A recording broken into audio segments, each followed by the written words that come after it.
আমাদের সোনামায়ের জন্য তো নতুন দোলনা কেনা হয়েছে কালকে, আর আজকে কিন্তু আমাদের সোনামায়ের বাবা তার জন্য একটা সুন্দর, এইটাকে কি বলে, চরকি, একটা খেলনা আর কি এনেছে, যাতে ওর নজরটা আসে এর মধ্যে, আর যাতে ও মানে সবসময় যাতে এখানে তাকিয়ে থাকে, কারণ ও এদিক ওদিক এখন বেশিরভাগই তাকাতে থাকে। তো তার জন্য আজকে আমাদের সোনামায়ের বাবা তার জন্য একটা সুন্দর খেলনা এনেছে। দেখো কত সুন্দর খেলাটা, আবার দেখা, সামনে দিয়ে দেখা।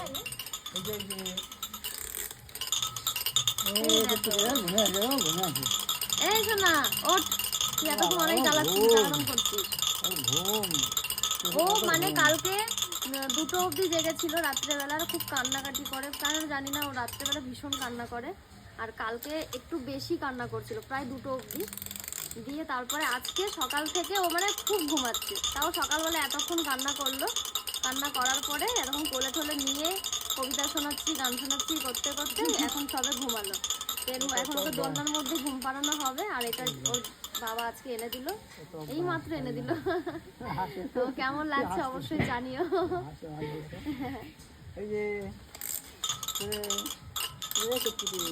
আজকে আমি একটা ভিডিও আপলোড করব, আমার পায়ের মধ্যে মানে আমার ফোনটা রেখেছি, ও এমন লাথি মারলো ফুটবলের মতো, ফোনটা ছিটকে চলে গেল আজকে। হ্যাঁ, ফোন খাটেই ছিল, মানে ফোনটা ছিটকে মানে একজনে পড়েই যেত আর কি। খুব রাগ ওর, ভীষণ রাগ জানো। নাও এটাকে বন্ধ করো, এটাকে বন্ধ করো, দিয়ে ঘরে তুলে দাও।